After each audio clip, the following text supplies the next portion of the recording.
Hi students, in this video we are going to learn exercise number 3.3 question number 10. Explain how this figure is a trapezium, which of the two sides are parallel. So what is the difference between the trapezium and parallelogram? You must know that parallelogram opposite sides are parallel, that is two pairs are parallel, but in trapezium only one pair of the lines are parallel, the another pair is non-parallel. We have to say we need to prove that any one of the sides are parallel. We have to prove definitely. So before going to the problem, the basic condition you must know that suppose we are having a parallel line, it's a transversal, so we all know that alternate interior angles are equal. Now if it is a parallel line, definitely these two interior angles will be supplementary. These two interior angles will be supplementary. That means that sum will be 180 degree. This is a sum of interior angles. Sum of interior angles will come to 180 degree.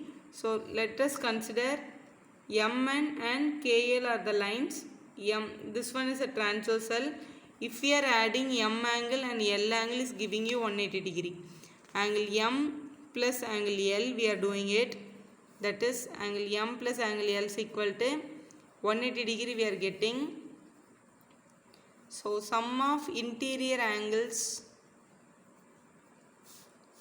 is 180 degree. So we can say that MN is a line parallel to KL. That is a question they asked you. Which of the two sides are parallel they are asking. So definitely KL and MN are parallel. ML will be the transversal. That's all your proof. Very easy. We'll move on to the next problem now. Hi students, in this video we are going to learn question number 11. Here this one 11th question diagram is given as figure 3.33. So this diagram we have to use for this one. We need to find measurement of angle C. That angle C we need to find out if the condition is AB and DC are parallel lines. This is a symbol for parallel. Here this is my AB, this is my CD, both are parallel. Then we can say that this BC is a transversal line. That BC is a transversal line. We need to find the angle for C.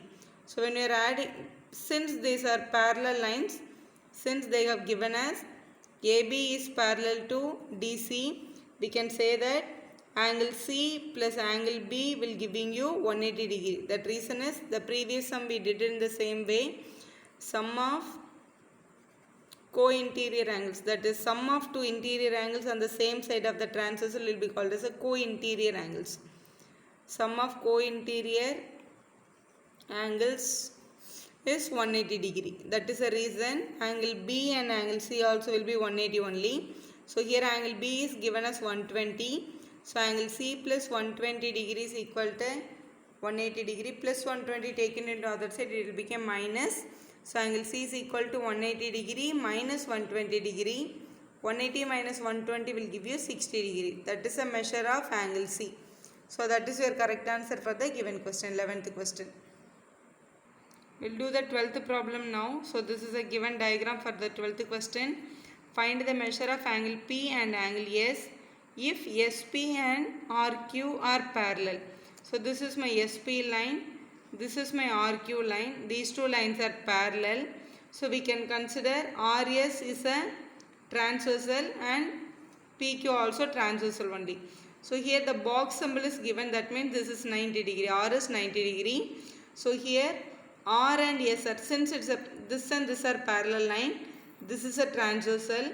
So this is 90 means what will be this angle they are asking. Sum of two co-interior angles always 180 degree.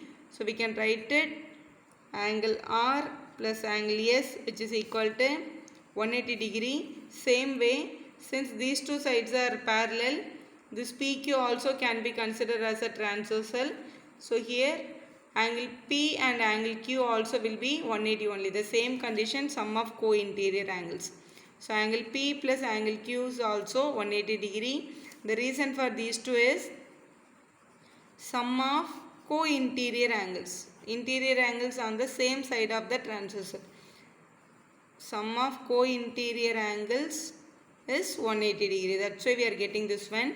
Now angle R is given in the question is 90. So let us substitute 90 here. So 90 plus angle S is equal to 180.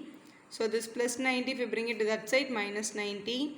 X is equal to 180 degree minus 90 degree will give you 90 degree. So S is equal to 90, we got it.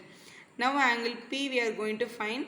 So we have two methods. They are asked you to check for both the methods. So first method we can apply here directly. This is the first method here we are doing. Angle P we don't know, keep as it is. The place of Q what is given? 130 is given. So 130 degree which is equal to 180. So the plus 130 if we take it into other side it will become minus now. So angle P is equal to 180 degree minus 130 degree. So angle P is equal to 50 degree here. So this is one method to find the P value. Here they are asked you to check one more method to find the P. That's very easy. Sum of all the angles in a quadrilateral is 360 degree. So here angle sum property we can apply. Angle sum property of a quadrilateral, that is angle P plus angle Q plus angle R plus angle S. If I add all the four angles together, definitely that answer will be 360 degree. For triangle it is 180, for quadrilateral it will be 360. So angle P value we don't know. Angle Q is already given in the question, 130. Angle R is 90, angle S also 90. That is given in the question, which is equal to 360 degree. So here angle P plus here 90 plus 90 is 180. 180 plus 130 we need to add. So 180 plus 130 is equal to, if we are adding we are getting 0. 8 plus 3 is 11, balance 1, 3. So 310 degrees equal to 360. So the plus 310 take it into other side, it will become minus. So 360 degree minus 310 degree we can apply. So angle P is equal to 50 degree. So any method, both the methods are correct only. They are asked you to check by both the ways. We did it. In your exam, you can go for any one of the method. That's all student. Thank you for watching. If you like our video, subscribe our channel for more videos.